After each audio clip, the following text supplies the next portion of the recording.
Hello, welcome back to another thrilling episode of Sword Talk. This is Chris from Sterling Armory. We have a bunch of people. We have a guest speaker on today who's returning. Excited to have him on, and we're going to continue on a topic that we'll talk about in a second here.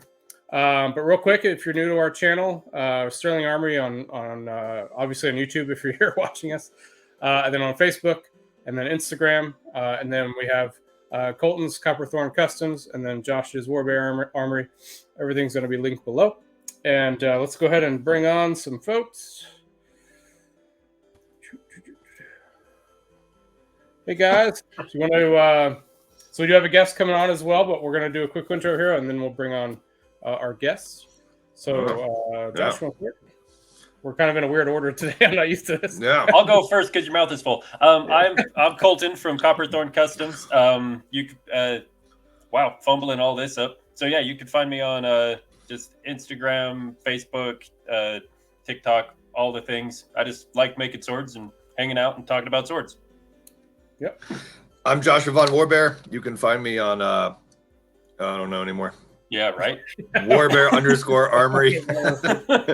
Warbear _ Armory on Instagram, and Joshua Von Warbear on Facebook.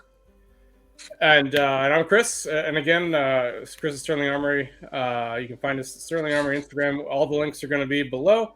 And again, we're just a bunch of guys who like to drink a lot of mead and drinks and make and talk about swords. Yep. So, to our guest today, excited to have him returning, is...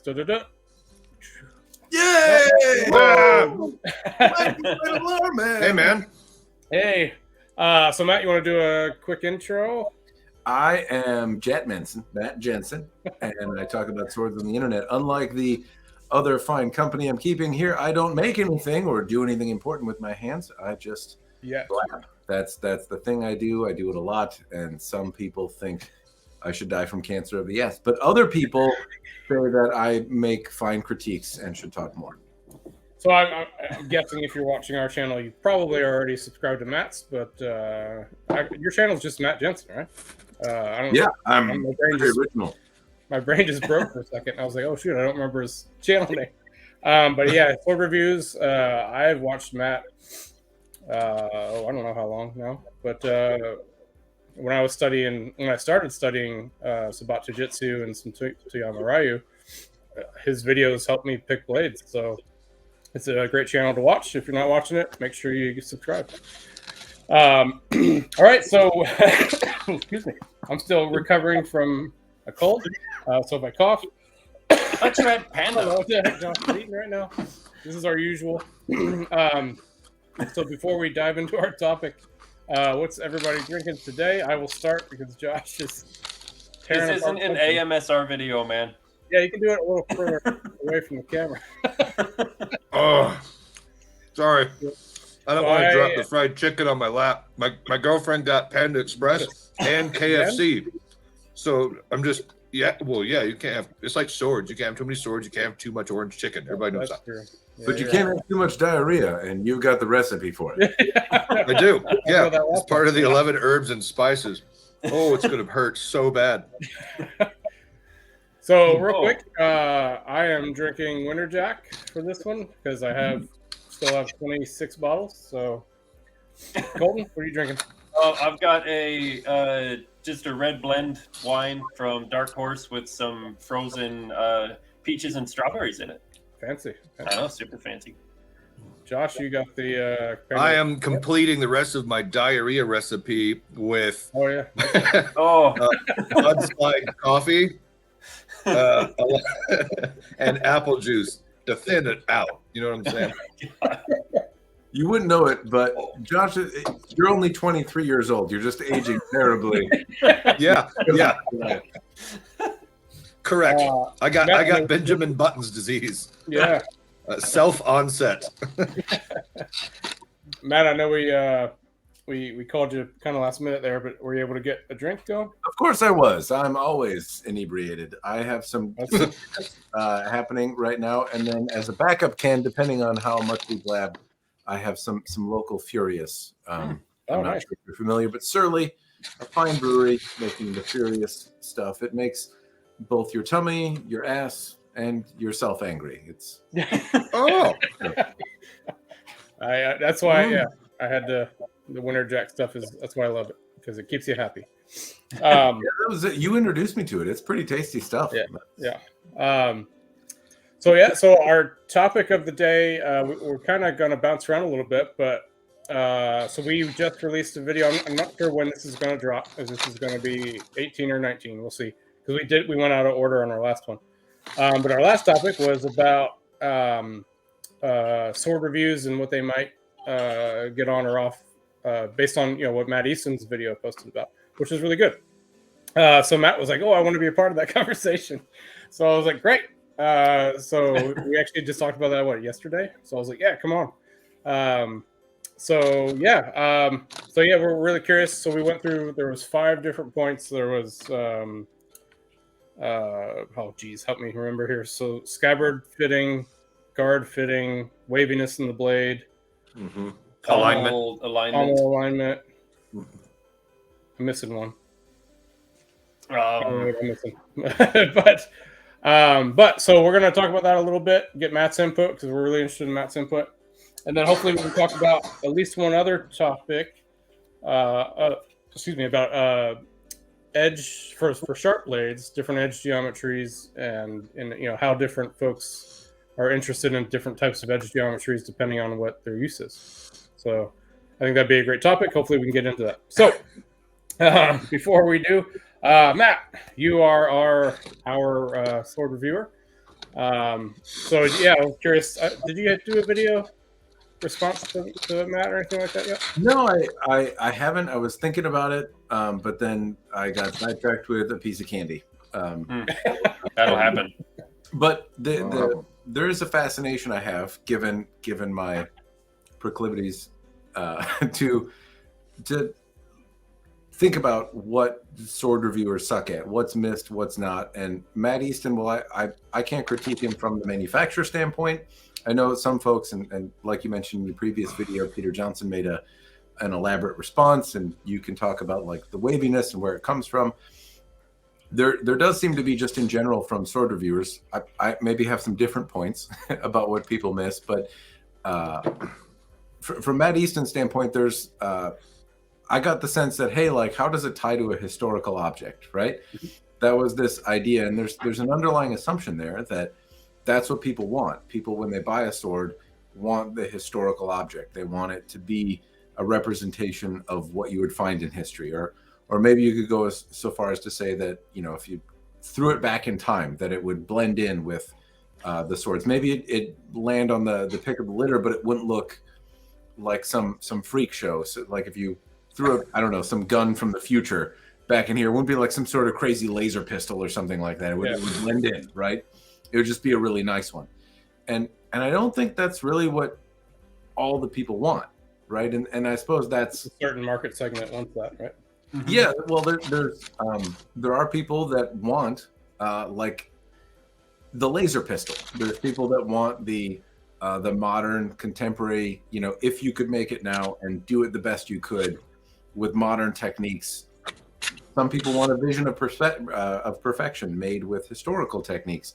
Some people want something, they don't care if it's fantasy or not really. They don't really care about the history aspect. They want something durable to play with on stage, to play with their friends, to go chop bottles in the backyard. It seems like there's a variety of potential reasons a person might buy a sword, and I don't know that even a majority of them are people that are looking specifically for historical recreations that are authentic. If it's there and they like it, it's a bonus. But like, visual perfection is certainly one. Zombie apocalypse is another one. But I would say either of those categories tend to be more. At least I hear about them more. Yeah. From the people that are playing swords. So I think it probably highly depends on the market segment that you're engaged with, right? So, like, of the three of us here, I think I'm engaged with the more historical aspect myself between the three of us. And I think it's the same for Matt, right? So I gotta be specific now. Matt Easton. So he's in the HEMA world, right? So his customers and the folks he deals with might or I'm guessing, it could be wrong, but his customer base is that customer base looking for doesn't match a historical piece. And so yeah, like I know for us, we have three large customer bases now. We used to only have two, but since we dove into the HEMA world, we have three. So yeah, we have one customer base, our stage customers, which is our first customers, where they don't necessarily care about how historical it looks. They just want something that's durable and then they can use on stage and theater and film and beat the heck out of it and know that they're not going to break it. So a lot of the pieces you'll see in that industry are not historical looking at all. So we provide them more historical looking ones, and they do like that, but that's not their most important thing. And then when you go on the other side of that, the HEMA or the competition cutters, well, so there's two right there, right? Competition cutters. They don't necessarily care if it's historical. I mean, most Angus trim blades don't look historical, right? They look modern made. And that's fine because they're great cutters. Even though they are based on historical pieces in terms of overall geometry, they're clearly between. And then we have, a lot of the HEMA guys who definitely want that historical piece. So those are the three customer bases that we're used to dealing with. But that's not saying that those are the only anime nerds. Forget about the anime nerds. I haven't done. I used to do blades for an anime convention a while back. I haven't done any recently, but so that's where like Josh. I know Josh especially makes a ton of fantasy blades. So obviously that market doesn't care about historical. Yeah. There's also I like to call it the Raptor market, which is them testing the fence, where they send you a picture of like a Kit Ray or something straight from Bleach that doesn't make sense as a sword, and you're like, I don't know if I want to be the one to make this, bud. Sorry. I know it's not a super serious market because those are the ones that you're like, yeah, I can make that, but that's like $3,000, and they're like, I would disagree, and so I trade and sell swords as well. I don't just review them. I can't say that I'm like a dealer like Matt Easton is, but in order to fund new pieces, I have to part with some of my old, right? Sure. Fantasy pieces are the ones that have surprised me the most, right?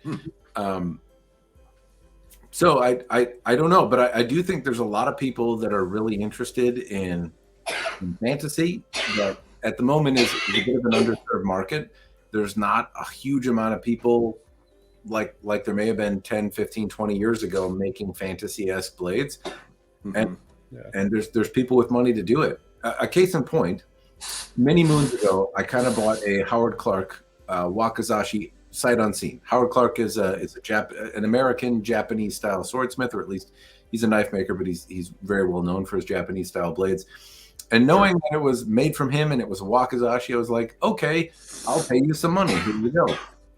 When I got it in the mail, it was a Zatoichi blade, thin, straight, weird, and I was like, there's no way I'm going to be able to sell this. Howard Clark charges thousands of dollars for a sword, and I paid an amount that was not far off from that. And so thinking like, okay, well, I don't want a Zatoichi blade. This is not a Wakizashi that I'm going to use. This is a weird thing. I made a video about it, and I had it finished I finished it up in the Zatoichi style, right? And about 30 minutes after the video posted, I had people fighting me over who could buy it. Oh. So, and Howard Clark's name's on it, though? Or... Well, Howard Clark's name's on it, but since then, I've had a few other cane-style swords that I've done up in the Zatoichi style, and all of them have garnered a lot of interest. Now, what doesn't garner a lot of interest are the $125 Hanwei swords that are basically katanas that are straight and are too long and are not made to the movie and aren't special and aren't unique. Right. But the like one-of-a-kind thing that has some tie to the show, even if it's not 100% screen accurate, seems to garner a good amount of interest. There's a lot of people that have watched that character for a really long time and that are in a position to buy something special that resonates with them. And I don't think that's unique to Zatoichi, right? I'm sure. Lord of the Rings, Highlander, Yeah. So the ones Josh was mentioning were like, and we get a lot at conventions and Ren fairs where they want this crazy massive blade from an anime show, but they only have Cloudbuster and the Dragon Slayer and Golden Age gut swords. Yeah. Granted, Yeah, those have already been made by Irish Mike out of Big Damn Swords. He's already made a Dragon Slayer, and that's his living, is making Jagunda swords. Pretty Hate Machining, I forget his name, but he just made a 306-pound version of the Dragon Slayer, but it's like close to like 20 grand. It's so expensive. But for great reason. Most of those guys that I'm used to coming into contact with the lower tier ones, because I don't have as much of a broadcast antenna. But yeah, usually it's like, can you make the triple bladed sword from Final Fantasy? I'm like, nah. You also got to make what you want to make, right? Yeah. Correct. Yes, absolutely. I'm not sure about like this. I remember playing Final Fantasy VII many moons ago, and there were lots of swords that you could get, right? The Buster Sword was like the crappiest one that you got rid of almost immediately. So I find rather than like the Ultima weapon or whatever it was that you had to grind out to get and then used for the rest of the game. Yeah. The things that are interesting to people, though, it's hard to say what it is, but there's a lot of them that might not be copyrighted or that you can make artistic interpretations of that still kind of resonate with a person that's interested or invested in that character or the story. And I don't see a lot of people kind of going after it. There's people making their own fantasy and meh. Yeah. I mean, it could be the interest of the makers, right? So like, I know it wouldn't be, I've made a few of those before and I'm just not interested in doing it. Because I mean, my preference is the historical pieces. So and I think Josh has a fantasy lean, but a certain type of fantasy, like the Lord of the Rings type of blades, or historical fantasy, where it looks like it actually existed on a different subculture. Like, and I thought what you said, Matt, was really interesting. Like you were saying, like sending a sword that's more modernly made back in time, and my brain immediately focused on like a Kit Ray FAC 2 heavy metal version of a sword being sent back in time, and then Smith finding it and going, well, okay, and then how that would have butterflied effect and driven us into what we'd be making now, or what would have been considered historical back then had that Barbarian Brothers ends up being real. Oh my God, can you imagine? Yeah. Have you seen that, Matt? You got to watch it if you haven't. Which part now? Barbarian Brothers. What? Have you seen that movie? Heavy metal? No, Barbarian Brothers. The Barbarian Brothers, or the Barbarians. Or it's called the Barbarians. Yeah. No, I don't think so. It's terrible. We should totally watch it. If you like bad movies, it's a good one. It's awful. Yeah. Yes, I haven't. It was the golden era of all the movies being shot in Italy with the most terrible, crazy-looking sword designs out there that were mostly just aluminum foil covered over cardboard. Yeah. Oh, they were great. At the same time, like it inspired a generation of people, right? Like it's funny. Absolutely. How much of those, like I remember watching the 80s sword and sorcery movies back in the day. I remember the three-bladed sword that shot stuff off. I remember.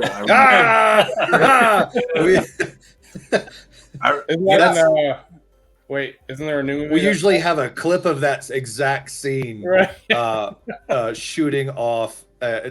Thomas usually has it queued up when we're talking about it, just play it right away. Speaking of, the new Dungeons and Dragons movie has a scene similar where he's holding his sword and the blade shoots off, and it turns out the grip is just a dagger that goes into the sword that shoots off. And I covered my head. It was so depressing. And at the same time, very excited to see it. I mean, like everybody starts somewhere, though, right? So you absolutely see these things, you get interested in them, you think they're cool, you think swords cut through tanks, you think you can make a ballistic sword, you think it's wieldable, all those things, and then like gradually you learn and you become a snob or like snob adjacent about swords. And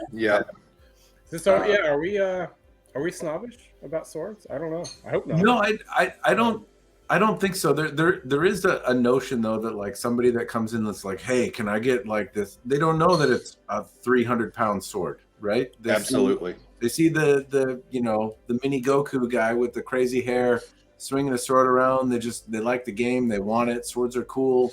That's the sword I like. And it's I don't know. I don't necessarily think it's snobbish to reality check people and be like, well, Sure. I'm not Yeah. in the realm of Yeah, physics. I can't do You gotta that do it with in a my nice way. hands But yeah. or physics. Just like you're saying, I remember being that kid that watched the thing and was like, oh, that's the coolest thing I've ever seen. And going to learned friends of swords and be like, this is so cool. The Phoenix knife from Mario Van Peebles movie Solo, where the crossguard comes out like that. And they're like, that's not cool. And I'm like, oh, it's not? I had no idea. I was so excited to love something. And now it's the worst. And I'm an idiot. Great. The best shutdown, though, of anyone asking for that, you'd be like, I am a literal rocket scientist. No. We talked about that, yeah. And you're stupid. You gotta do it in a nice way. Right away. Sometimes You you can just pull smile that and card nod as and many say, times as you need to. Yeah, That's it's a true. damn good card. So I guess to tie it back to the reviews. So let's say you're reviewing a sword from that point of view. I'm trying to think of, would they care about certain things that Matt was covering? I don't know if they would. I don't know. It's like it's a fine point. It's customer based. Whatever the consumer wants, the consumer gets. It doesn't matter if it's fact or truth. It's an opinion. They don't really care. That's what they want. They don't really care what you have to say or your input on the matter. They just want what they want. Yeah. So I mean, Matt's your normal job is well, if I'm remembering right, like you deal with no, you do supply stuff, right? I do supply chain stuff. So supply chain stuff. So this would be more like a marketing question, like, hey, like the sword market is huge, right? It's not just this or that or just that or that. So as long as you know the market you're aiming towards, you got to make sure you make that's kind of the question, right? Is we talk about swords on the internet, and we have like forums that talk about them and Facebook groups that talk about them and little niches within those niches that talk about them. People that like the things that hang on a wall or from this particular artist, or that do stage combat or HEMA or Japanese arts or whatever. At the same time, like I look at the market as a whole, and you can think of all the companies of swords that make the types of things that you like. We've got the Albions and the Arms and Armors and the Bud K's and the Kit Rays and there's so many, right? And many of the people here have probably met some of the people that work there. It's not one dude that's making swords, right? They're like, there's a team of people at each organization, sometimes a very large team of people making them. And then there's this whole Chinese market that's just pumping them out all the time. And they're all like, they go somewhere, right?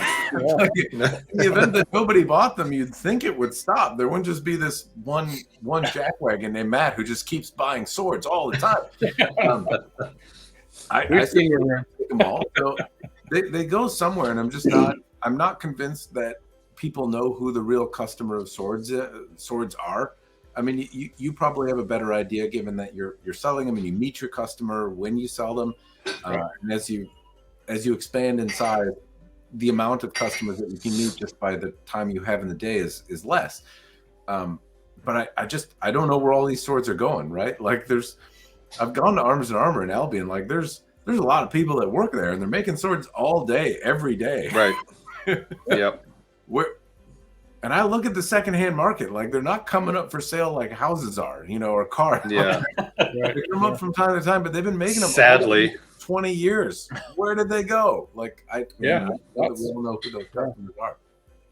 Yeah, so I guess the big question, like I'm curious myself, is so I know the three market segments that I kind of aim at, but I don't know how big those are in comparison to the total sword market, right? I just don't know.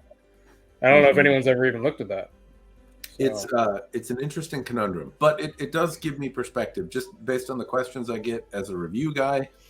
I think in Matt Easton's particular review, like the wobbliness and questions of quality, each time he went back to a point where, like, on the historical models that these are supposed to emulate, these were present. There were gaps in the guard. There was, ripples in the surface of the steel, and those are present on historical blades. So, it's not necessarily a deal breaker here. And that's true.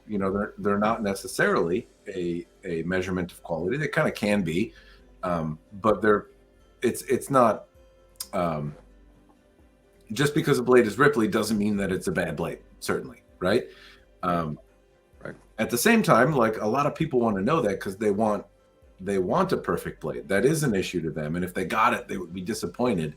Like, oh, I spent a bunch of money on this blade from this very nice maker, and it's very accurate and very historically representative of the blade it's emulating, but it's got ripples in it, and that's poopy. I don't want that. And I don't know that person's wrong with the way they spend their money. I mean, Sure. yeah, And say like, oh, that's historic. Like, I care about the historical relevance. Okay, like now that's not okay. Then they're happy. But I don't think it's bad. It's just the assumption Right. that I want a blade that's made with historical accuracy. I want it to look like something that's from the period. And I just don't. Yeah. Did you do that? But did you just get a chance to watch all of ours when we did our review? what's that? Did you get a chance to watch our whole video on the points? Yeah, I did. So I don't know what you thought about. So like when I was looking at from a historical point of view, just taking like the gap in the guard for an example. Like I think it's very culture dependent, and I wasn't sure what you thought about that, but like I know like the Japanese really make sure their blades, because they're doing them on a whetstone and they're doing them a certain way. Waviness in the blade historically is important to them, where it wasn't on the Western blades. So, so I don't know if you had any comments there, but I like think when you started your Japanese arts, did they walk through stuff with you on how to pick out a good sword or anything like that? no, I would say that a lot of that just comes from time in the hobby, right? And there's collectors and people that appreciate swords, and then there's practitioners and people that use them, and then there's people that make them, right? And the appreciation has different flavors depending on who's looking at it. At least in the well, I'm sure in any realm, but in the Japanese side in particular. Yeah. I would say though that like I understand that, yes, predominantly in Japanese swords, there's a lot of the things that you talked about, and I don't really have any. I can't point to anything that you said wrong. At the same time, I think to the pieces that I've seen in museums, and it's certainly possible that the things that I'm referencing or that I'm thinking back on are replicas of a modern variety. I know those exist in museums, and they don't necessarily label them as modern recreation. Right. But I want to say that I see asymmetry and wobbliness and things that have degraded over time, but I also see like really pristine examples of perfection in museums as well. It's not that they didn't exist; they might have been the minority, but if I understand correctly, there were times that there was this Adonis sword, there was this vision of perfection that also existed. I remember, I wish I had more photos, but there was this display of small swords or rapiers at a museum near me, the Minnesota Institute of Arts. Just really elaborately carved guards with intricate details in spades, right? And you looked at the hilt, and it would hold a candle to any Japanese, craft at the time. But like that was maybe a Renaissance era piece, but at the same time, so that's there. From the medieval times to the Renaissance, there's definitely a change, and you can see it on in any museum that has both types of pieces. Or the Renaissance pieces, you can tell they put a lot more attention to detail into them. So, especially on very ornate cages and stuff of rapiers and small swords. Yeah, you're right. A lot of the Japanese pieces that are referenced though, or that you see, are Edo period on pieces, which isn't. I don't know. I'm notoriously bad at history, but that's like not too big a time difference. Right. The Royal Armory's pieces go back to about the 1300s. Yes, if I remember right, and they were all like, well, again, it could be survivor's bias that we're looking at here, right? But every one of their pieces was pristine. Like if you were to look down and when you walk by, because of the way they have them in the case, you can just follow the light going across the edge, and there's no ripples in any of those blades, so they're all like perfect. But again, that would be survivor's bias, right? Yeah, it's pretty neat to see those. It's not really to disagree, though. I think a lot of people that have looked at historical arms have said pretty unanimously that, hey, there's a lot of variety. There's gaps in the crossguard. There's asymmetry. There's wobbliness in the blade. There's imperfections. And at the same time, like, how much do I excuse that in a modern piece, right? And it's one thing if you are Matt Easton's new line of pieces from Winless, right? They're meant to recreate pieces from the Royal Armories, and so the specific intention is to be as close to a 1-for-1 reproduction of a sword as possible on a budget of a particular sword in the museum. And so that's clearly the goal, right? In contrast to, hey, I made a cool sword. If you're going for 1-for-1 history, if you're going for, like, I've heard the folks at Arms and Armor say equivalently, you know, what I've said, like, hey, if it was thrown back in history, I'd like it to be a nice example, but not one that would stand out as, you know, some modern weird thing. That's what I aim for as well. Yeah. Yeah. If that's what they're going for, cool. Hopefully their customers know and expect that and are happy with it and are seeking that when they purchase it. In contrast, though, I think a lot of people just expect perfection, and that's the mix, and where disappointment fosters is. I was expecting a modern, perfect blade made from modern materials, made from modern this or that. I was expecting symmetry. I was expecting clean lines, and I didn't get them. And anything that deters from that sounds like an excuse by default. Like, it's, well, in medieval times they sucked, you know. So, you know, when a person's expecting perfection and doesn't get it, regardless of what you say, it just doesn't stand up to scrutiny. If vendors are very clear about what they're trying to offer, then I you know, you can say buyer beware. But I always I tell my customers all the time, like, yeah, these are, you know, they're hand ground, and, you know, we do machine stuff, but we don't want it to look machined. So we go back over, you know, by hand anything that we do machine, you know, and soften it out a bit so it doesn't look, you know, like it was done on a mill. So, and that's just our preference. And so I think we're pretty clear about that. But I guess everyone has a personal preference. So I have had pieces, like, I love my Angus trim blades that I have, but I do not like the aesthetics of them like, at all. But, you know, they're machined, and, you know, everything sits where it's supposed to sit. And then I would think the modern market would look at that and say, yeah, that's a pretty good darn sword.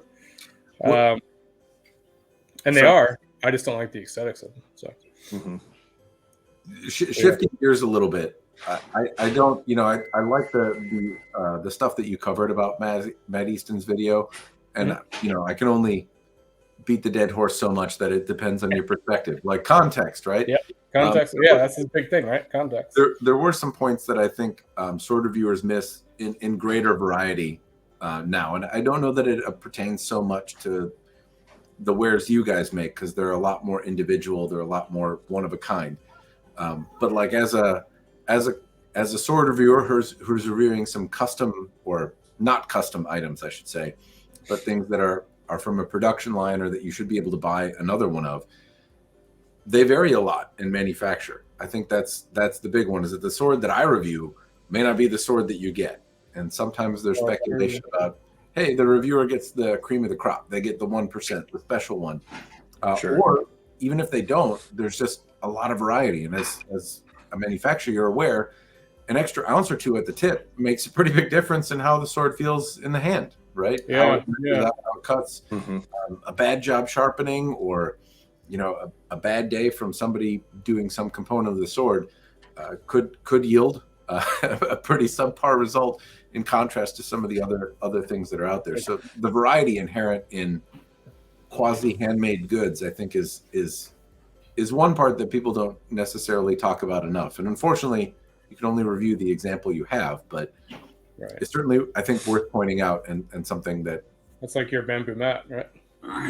Yes, that's the quintessential case of, like, Colton and Johnny, you probably don't know, but the bamboo mat is a sword from Hanwei. I really liked it. The first one that I bought secondhand many moons ago, and I really loved it. Right, I had it remounted. I spent 2 times as much on the redoing of the sword, putting new clothes on it, as the sword was worth, because I like this particular blade so much. And I thought to myself in my dumb brain, hey, you're going to do something dumb with this. Like, eventually you're going to break it. I have done things dumb with it. I forgot it outside once, and alcohol may or may not have been involved. I've cut dumb things with it. I've done a lot of dumb things with it. But I was like, eventually you're going to break it. You're going to diminish it in such a way that it's not worth fixing. You should have a spare if you like it so much. So I bought at this point over 10. Anyway, I don't know how many, but over 10 bamboo mats. None of them are the same. And the one that I have is an outlier. It's like 8 ounces heavier in the bare blade alone. I could be missing it's been a while since I measured, but I want to say it's an extreme amount heavier than the typical bamboo mat is. And that would lend me to thinking that most people would probably like the current version. I for whatever reason like this chungus of a blade. But it's way heavier than most of them, and all of them are different. All of them have slightly different curvatures, slightly different weights, slightly different measurements, depending on how nuanced you want to get. And none of them are really the same, right? So I wanted just a spare of this mass reproduction model that was sold. Like, I like my Ford Focus. I want another one. Right. I wanted to drive the same, and then you get it, and they're so different that they're unrecognizable. And that's been my case with the Hanwei bamboo mat. Huh. So we kind of talked about this a little bit with scabbard making, right? Because we talking with Brian and Chad and Steven, all who do make scabbards, and they're saying like even with swords that are even like an Albion or an Arms and Armor that's a model, like they can't just make a scabbard for a model and sell it because it won't fit the blade. So they have to actually have the blade in hand to be able to make the scabbard around it, because you can make it for, let's say you're, I don't know, doing just a typical longsword for one of those companies, like model number X. You make a scabbard for it. Well, it won't fit the next model X because it's so different. Because everything's hand ground, right? So, so yeah, even on what should be production runs, it's not technically production. It's more, semi-production. So yeah, it's the same point. So alrighty, well, I think we've covered that point pretty good. I did want to. So Colton and Josh have been doing sharp blades now. It's still, I'd say, it's still relatively new to doing stuff, right? Yeah, I would say so. So we've talked a bit about edge geometries and what's good for what. And I think, Matt, you probably have the most cutting experience out of anybody here. So, like I was trying to say, so my points are usually, if you're going to be making a blade that's specifically for like a competition cutter for tatami, you still want an apple seed edge on that, but a very, very slight apple seed edge. You don't want it too beefy. If you know somebody's going to be just backyard cutting and hitting branches and stuff with your blade, then you're going to go a little bit thicker on that edge before you apple seed it. Keep it a bit thicker. I don't know if anyone's done a full-on flat edge though. Like I don't know if I've sold any of those or wanted to in a while. I don't know if you've come across that, because I mean obviously that would be better for tatami if you can cut perfectly every time. It gets nuanced and in the weeds pretty quick. Yeah, it is a subject that I've explored a little bit, and where is it? I have this thing that I recently got, a Grinomatic meter that measures the bevels. Oh, does it? Cool. You put the sword in here, and then a laser shines on, and it tells you what degree the sharpness is. But it also has a quasi-reflective property that shows where the secondary bevel is. So you have one reflection that shows the primary bevel, and the secondary bevel is off to the side. Where'd you get that from? It's a Grinomatic. It's a sharpening store. There was a little bit of a hullabaloo going on where some knife reviewer said, hey, everyone that doesn't measure the edge angle is a piece of shit, and you should be ashamed of yourself. And it caused a little bit of, I'm paraphrasing, of course. It caused a little bit of a kerfuffle. And I was like, I don't do that, though, but maybe I should. So I reached out to the company that made the tool, and I was like, hey, can I have one of those? I talk about things on the internet. And they were like, yeah, here you go. So they sent me this. Wow. I used it recently for the first time in a video about knife blades, where I measured the consistency of the edge by dragging the knife across to see if it was sharpened at a consistent angle, and it was. Like surgically, so it was perfect. I didn't see any deviation. But taking it to like swords or my sharpening, ass, like a lot more. Anyway, the point is that in terms of results, what do I see? So flat edges, if there's no, and it depends. Like you have flat, but you have, you know, a more obtuse angle or something a little bit more narrow. Right. The more narrow it is, the quicker it degrades, the more it chips, rolls, whatever it's going to do, depending on how hard it is. And things that a millimeter behind the edge are about a millimeter thick, they tend to last a little bit longer. So if I take a caliper and I measure a millimeter behind where the edge is, if it's about a millimeter thick, then at that thickness, I start to see less degradation in terms of damage when I do stupid things. In contrast, right, if I have a really, really fine edge that has a very, just a very steep angle to it, you know, it wouldn't be surprising when I whack it on a metal pole if I start to see 3 to 5 millimeters of chipping or chunks of it come out or rolling. By contrast, if you know, I have a millimeter or greater thickness behind the edge after a millimeter, then it usually dents in like a millimeter or 2. And so that's easier to sharpen out, obviously, than like a 1/4 inch, right? So that behind the edge certainly makes a difference in terms of like how much damage you take when you strike something you didn't intend to. Right.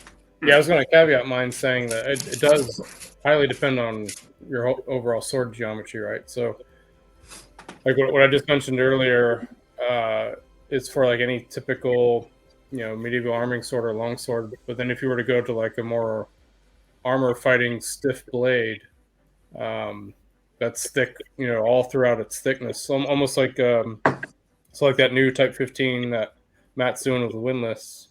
Or like if you go to Albion, like either any other Type 15s that are those real thick, narrow, long blades. I mean, your edge angle is already so obtuse that you can actually run that as a straight bevel right to an edge, and it's already so thick that it's going to be okay. Not going to be a great cutter, but it's still going to be, you know, a good, you know, strong edge. They pokey good though. Yes. So yeah, I mean, so edge geometry is it's important.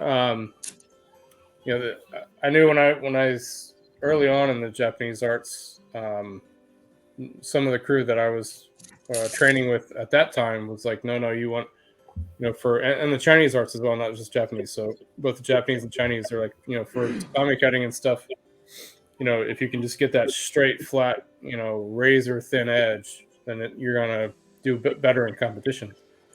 And I was like, well, what if you hit a tree on accident? Yeah, like, or what if you hit the stand on accident? There goes your blade, right? What if you hit a tree on accident? Chris, in Toyama Ryu, did you mostly do Toyama Ryu for Japanese sword stuff? Later, I did, yes. Okay. Before that, it was a group that I don't think understood historical Japanese blades at all. So I'll just say that. I studied Katori Shinto and I studied Toyama Ryu at the same time, right? And so Katori Shinto Ryu is very, very old. And, you know, it's like 14th century armored combat. And then Toyama Ryu is like a modern thing for World War II, right? So it's like very old and pretty new.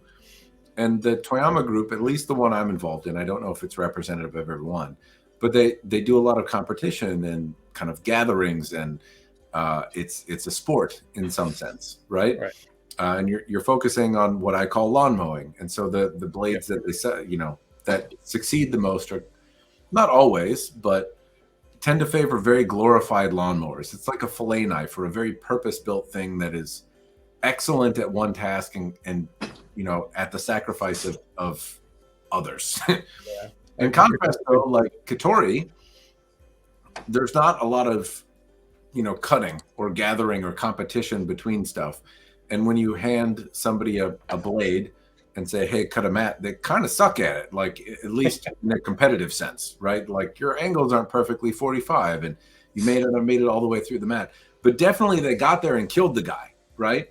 And so, you know, if I think of what's my perfect blade for competition cutting, it's a purpose-built lawnmower. If you were a car guy, like what's what's the best car to go in a straight line really fast, then it's a particular thing. If somebody's trying to hit you back though, or you're like racing other people, there's corners, like your answer might be different. So if I think about like a Tori, where somebody's trying to hit me in the face, or like I have to do quick motions and I don't have to cleave a target in two precisely, just dead is good enough. Something that harasses, something lighter, something that is gonna be durable enough to smack a sword out of the way and not like bend to a profound degree, and like allow me to come in and then get out quickly is what I would do. Yeah. So our local Armory group is, I think, a little different on that. Like, they don't use just purpose-built lawnmowers, right? They, in fact, the sensei there would often mention, like, make sure you don't do that, because you got to work on the art, and there's more to the art than just cutting. So I think he was commenting on, like, there was different cutting feats at one point, and so like if you wanted to cut like 5 mats in a row, like one person would use one blade, and then that same guy to do like a quick double cut would actually change his blade out. And so he was like, no, you can't do that. You got to use the same blade for every cut you're doing.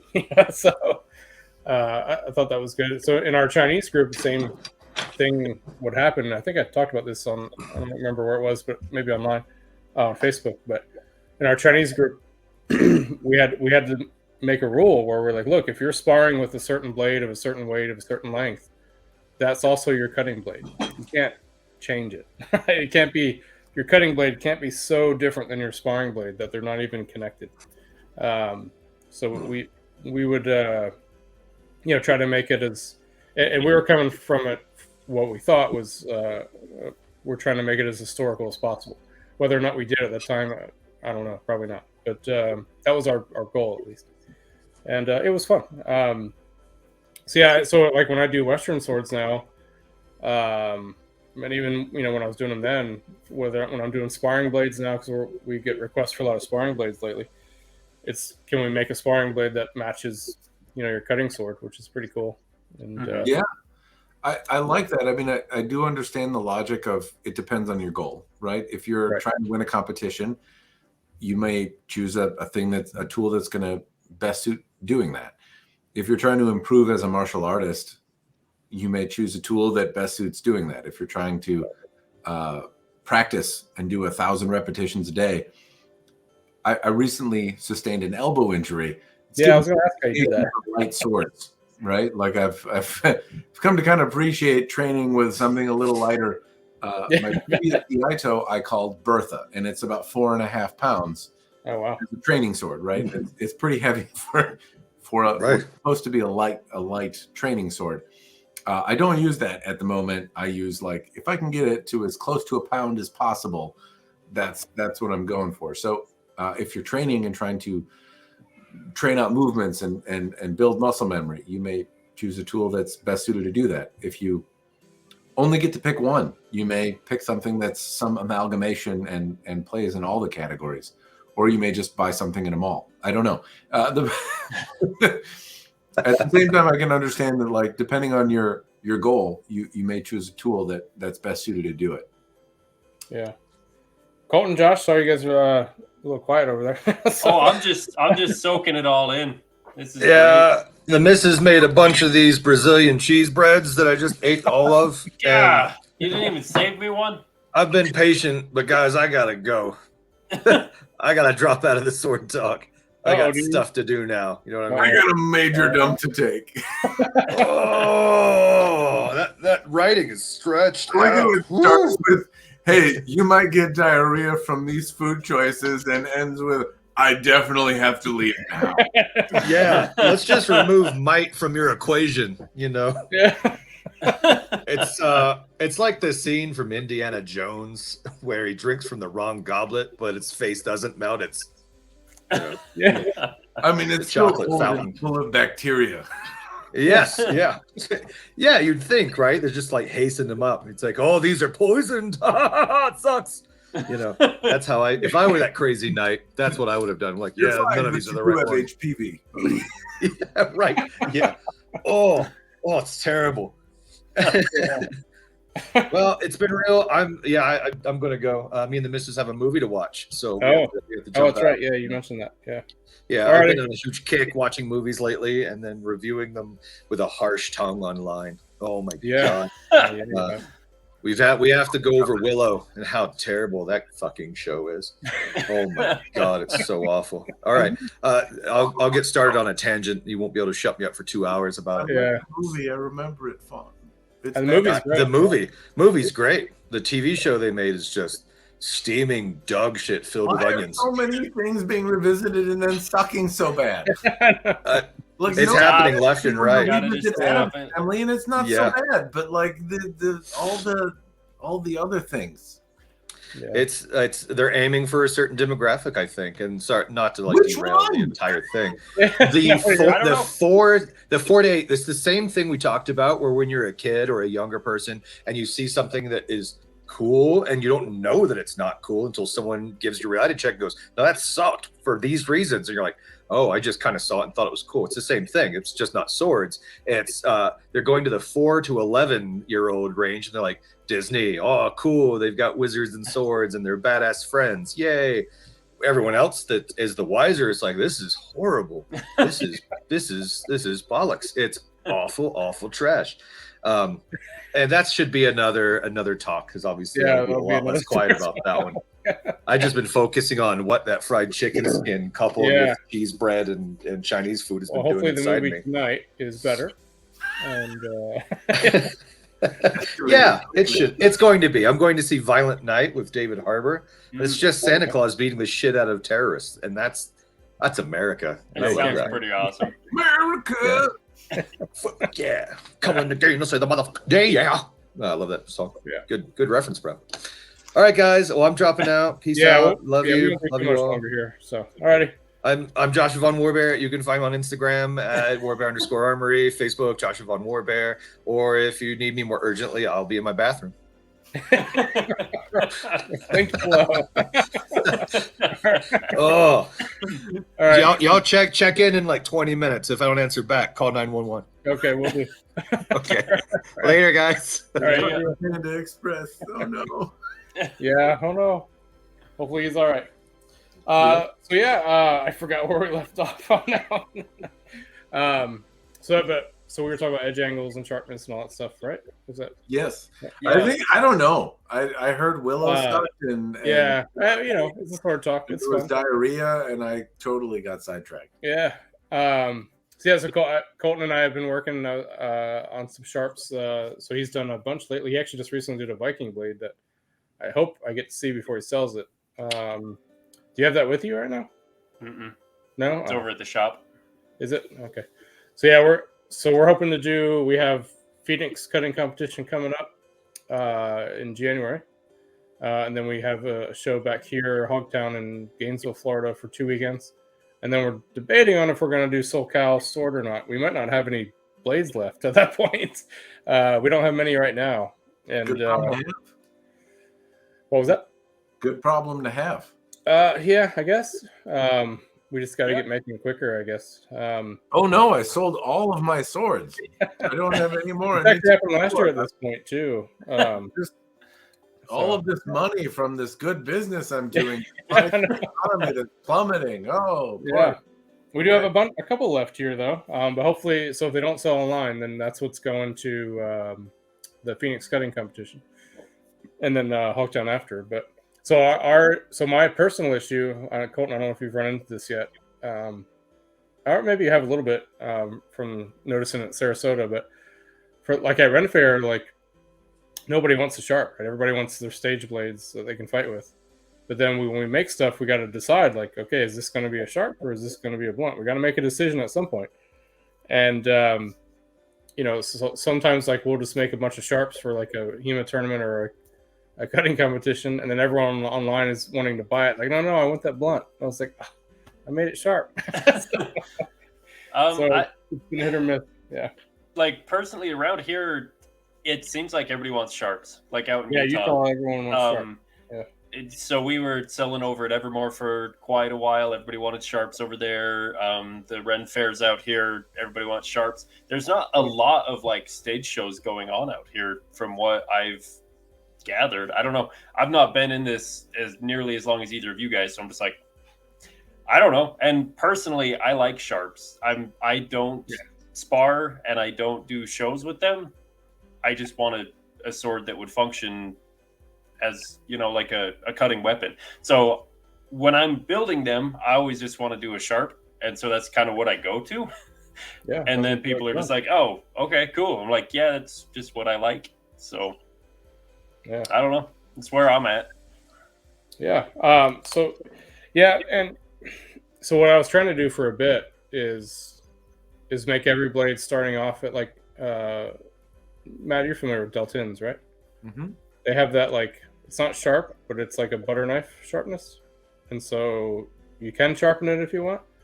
But then when I realized, like, we have a huge stage and theater and film group in Florida, actually Florida and Georgia, and they beat the heck out of their swords. So if you're bringing it down to a butter knife, ish edge, they're going to destroy that, right? Because they're using that against swords that have an edge that's like an 1/8 inch.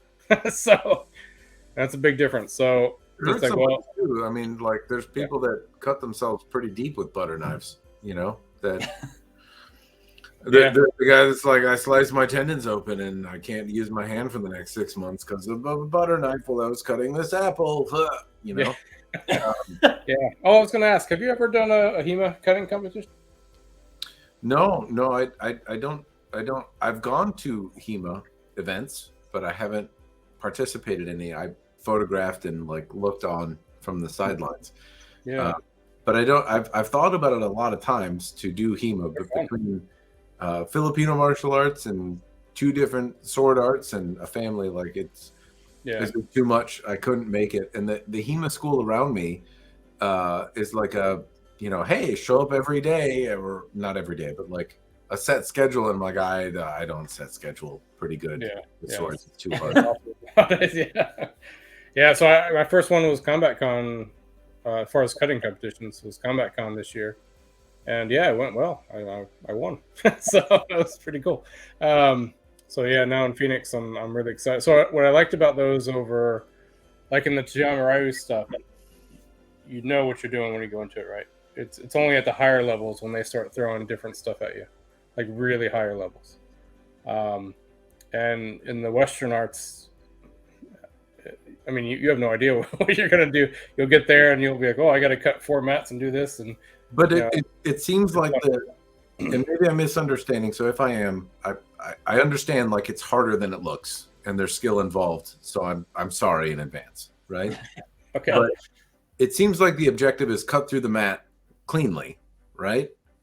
In Toyama Ryu, you know what you're going to do, right? But it's a precise 40, like they bring out a fucking protractor and measure 45. And if you're off a couple degrees, then you lose a certain amount of points. But like it's not very much to lose.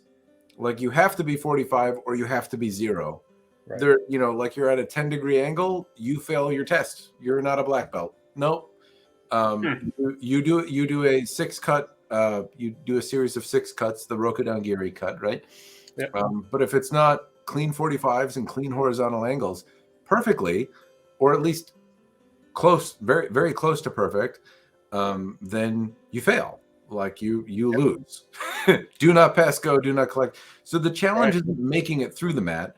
And at some point, depending on your size, like if you have 6 mats, if you're doing some cutting feat, if you're doing something that requires stopping and then starting and like going at a different degree angle, making it through can be a challenge.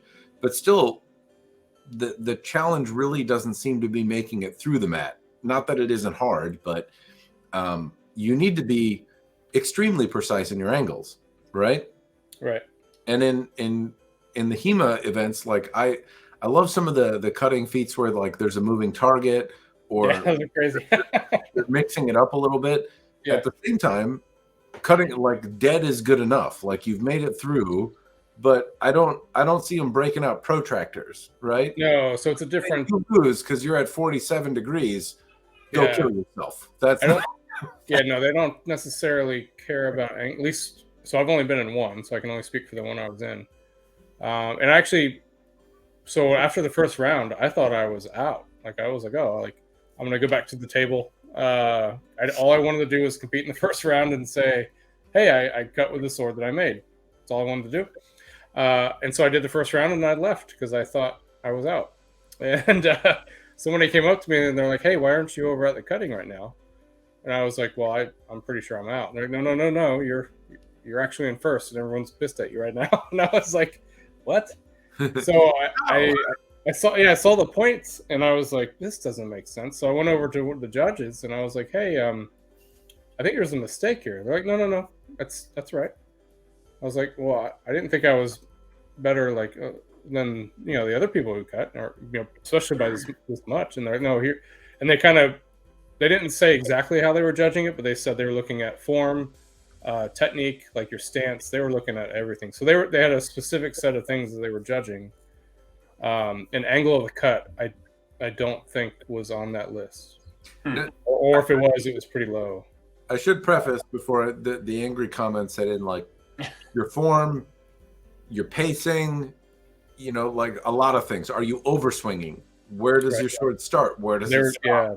Yeah, they're looking at all that. Yeah.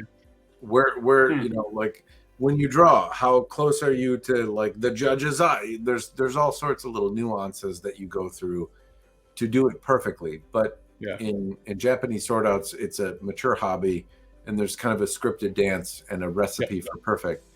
I like that there's not that necessarily in HEMA yet, and there's a little variety going on. So I don't see it as a bad thing. It's just when I see people that necessarily don't compete in either one critiquing, right? Understand that cutting through a tatami mat isn't that hard. It's not cutting back at you. You get to pick your poison. It can be a very sharp sword. It's a straw mat. If you're particularly a man, and you're sizable, the momentum of your arms is going to move through. That's the reason I say that is like Toyama Ryu is like 30% of the folks have been gals, right? And so if you're a small person, which gals in my class have tended to be, cutting through a mat, particularly a used Japanese tatami mat, can be a challenging thing. You don't have the same mass, but I'm like 260 pounds. So if I throw my arms out, I make it through the mat. It's not hard for me to cut through a mat, but to do it precisely at very clean angles, at regimented struggle, at specific levels is very, very challenging. And I screw that up every time, right? Yeah, I'm horrible at that as well. So and I'll give you another example of that. So in our Chinese cutting, angles aren't quite as important either compared to the Japanese arts. They're more concerned with, can you do a clean cut and do the proper technique? Like if you were to go from a block into a cut, can you do it properly and still be successful with the cut? It was more about that than it was angles and stuff. So you wouldn't actually just do cutting. You wouldn't just cut the mat. You would do a deflect and then a cut or something like that. So it was a bit different. It was more of, can you use your practical techniques that we teach you in your sparring? Can you use those and still successfully cut a mat at the same time?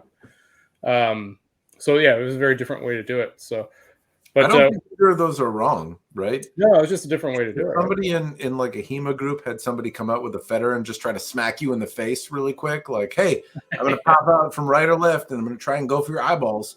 Yeah, and you still get a cut and disengage. I don't think that would.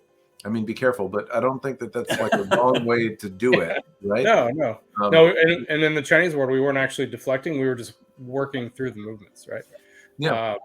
So we weren't actually hitting anything other than what we were cutting. But yeah, it was just a different way to do it.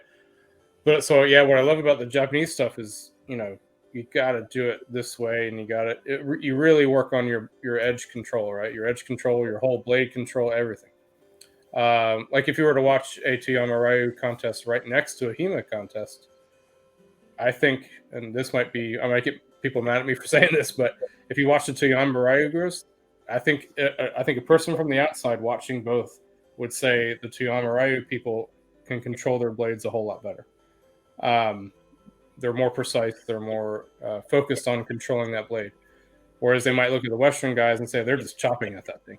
I think you have to recognize control to do that. That's a tricky thing. Like I see the Western stuff and the variety that comes in the various tournaments, because there's not a standard, right? Right. When you do Rokudan Giri, you can recognize that pattern in a HEMA tournament, but you don't, like a lot of Japanese practitioners and some HEMA practitioners know what that means. Right. But there's more than that in a HEMA tournament, or at least what I've seen. It's not like I've been in them. So like, I don't know that it's wrong or bad, but like you have to recognize control, and I don't know that a lot of people can. Like if you swing and open yourself to an attack, you have to be able to, and I'm sure judges can in either competition, but I don't know that like the average person watching it on the internet might perceive that nuance. Yeah, it's hard to do, right? Or cutting precisely, right? Like a lot of people think cutting a tatami mat is a hard thing to do, and not to say that it can't be depending on your size, right?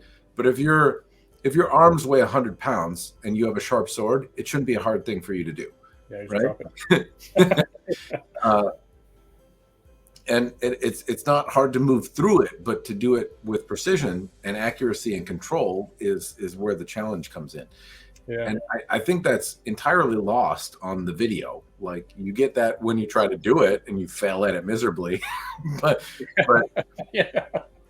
when you watch it online, you're like, oh, like that you were trying to cut 45 degrees or that you were at 50 degrees, like that nuance, I think gets lost. Yeah. Yeah. I mean, so as a good example, so that HEMA tournament, like I was cutting in the, it's not beginner, but it was just open cutting. So you have open cutting and then you have advanced cutting at that tournament. And open is like, because I asked, I was like, hey, I have cut before in like other arts, but I haven't cut in Western arts before. Should I do open or should I do advanced? And they said, oh, do open. I was like, okay. So it's and there was a lot of beginners that were in that open cutting. But we got a chance to do 2 mats in a row. And then we got a chance to do a double cut. Things that, if you were doing Tuyamarayu, you wouldn't have that for a long time, right? So that was pretty fun. It was cool to get to experience that, and especially in a tournament setting. That was my first doing a double cut in a tournament setting, and everyone missed it. And I was like, I'm gonna chuck this thing, and the top's gonna go flying off. And I did the first cut, and it didn't move, and I was like, oh, thank God. I did the second cut, no problem. But yeah, it was fun. It was a good experience. I'm excited to do Phoenix, and so in Phoenix, that was the other thing too. Is in the first round of the open cutting, you had to have a long sword and an arming sword. So we had to cut with both, which I didn't know at the time. So I had to run back to the booth. I had to grab an arming sword off the rack. I didn't have my own. Let me go run to my booth of swords. That was a good sales pitch, by the way. Yeah, so it was a lot of fun.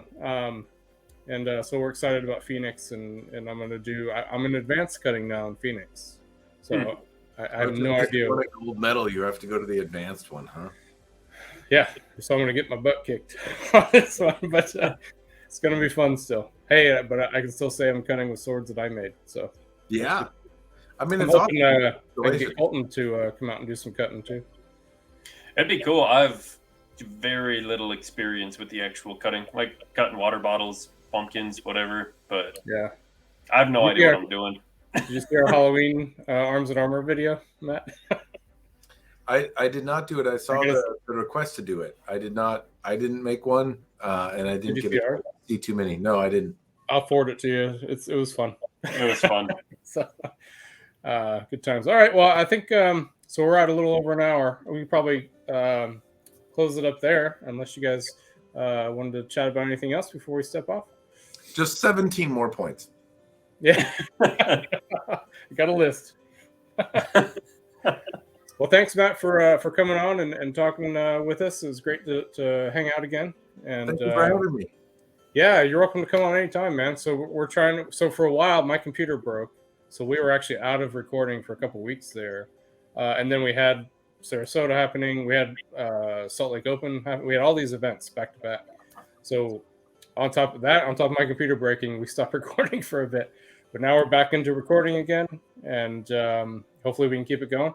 And yeah, so if you want to come on, I can shoot you what our topics are, and yeah, if you want to come Happy on, to. please do.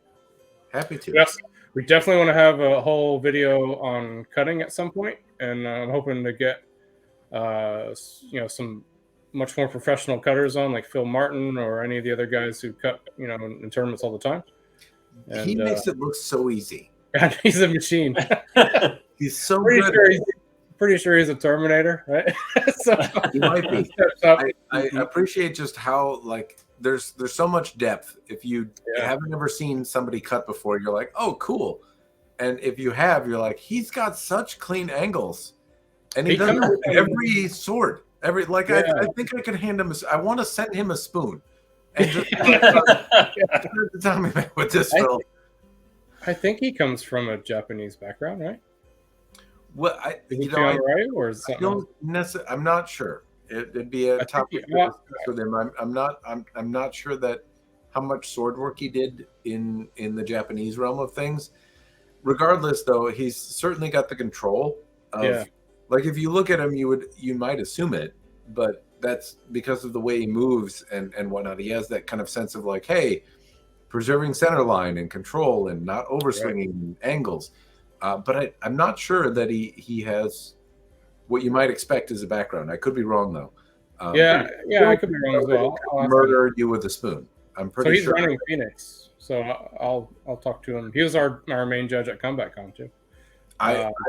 And a spoon might not be fair. A spatula, like one of those metal ones, where they're thin edge. If you sharpen that, I think you could have a murder spatula. And I don't even think you need to sharpen it, right? Win a cutting competition. Yeah, like he cut with a tatami with a dull sword, and it looked like it was still fully sharp. So. Yeah. Although this one's dull, and then he cuts it perfectly. Like, so Sensei Famal here in Florida, he did the same. He had his dull katana and just boom right through tatami like it was sharp. It's like, what? How do you do that? So yeah, I love to. I don't know if he would come on, but I would love to talk to him because he's been cutting for what 30-something years now. I don't know. He's very good at it. He's very, very good. I haven't gotten to meet Sensei Famal, but I have seen some of his escapades on the interwebs, and he can move a sword pretty darn good. So. Yeah, if you're ever down, I don't know. I'm not sure if they're retiring or not from the sword. One time I was in Florida, and it was around Christmas, and Sensei had the audacity to not be in the dojo at Christmas. So not get a chance. I did ask. I was like, I'm in town. Is there a chance I can catch a class? And they're like, there's not class on Christmas, asshole. It was implied, but they're he and his wife are amazing people, and so if you are ever down and they are there, I'll definitely take you over there. Adrian, who's running the classes now, is also amazing, and he's done some crazy cuts as well. Like he's getting up there, he's really good. So if you're ever down, it'd be fun to take you over there. So I need to get myself. I haven't been over there in I don't know. It feels like it's been 8-9 months now. I feel bad. I see them online, but I haven't actually been over there. I haven't had a chance. Once a year, whether you need it or not. Exactly. Alrighty. Well, thanks, guys. We want to do some quick outros. Yeah. Matt, you want to start? Sure. I'm Matt Jensen. You can find me just look at my name with sword in the Google, and you'll find all the things. So for me, I don't know if this is anybody, but for me, like even if I'm on a computer that, like I'm at work and I'm on a computer that's not my computer, if I type in Matt and I hit Matt Jensen pops up automatically as like number 3. Nice. Number 3. You're doing pretty good. Yeah. I mean, like what's above that? Matthew McConaughey, maybe? What? Yeah, something like that. Yeah. Yeah. Famous. You come up above, and Matt Easton's usually below you, which I think. Yeah, I'm pretty sure Matt Easton has more followers, but way more. Yeah, I thought so. He has over 100,000, doesn't he? Something like he that. has well over that. I don't know how many. But I would venture a guess in the 500,000 range. So I think YouTube just likes your name. And I have, I can't count them on 2 hands, but that many. Hey, we have 12 So that's pretty Nice. good. And I'm at least 3 of them. So Yeah. Yeah. Alrighty, Colton. Yeah, Colton from Copperthorn. You can find me Facebook, Instagram, TikTok, or the Sterling Armory Facebook page. And then I'm Chris from Sterling Armory. Again, thanks if you're still with us. Thanks for hanging out for this hour and 15-ish minutes. And we hope to catch you next time. Hope you enjoyed this. Please, if you can, like and subscribe and share. And I always forget to say that, but and comment as well. We try to respond to every comment that you guys put down there. So, and if you have any topics you guys want us to talk about, please let us know. Alrighty. Thank you very much, guys. Yeah. See ya.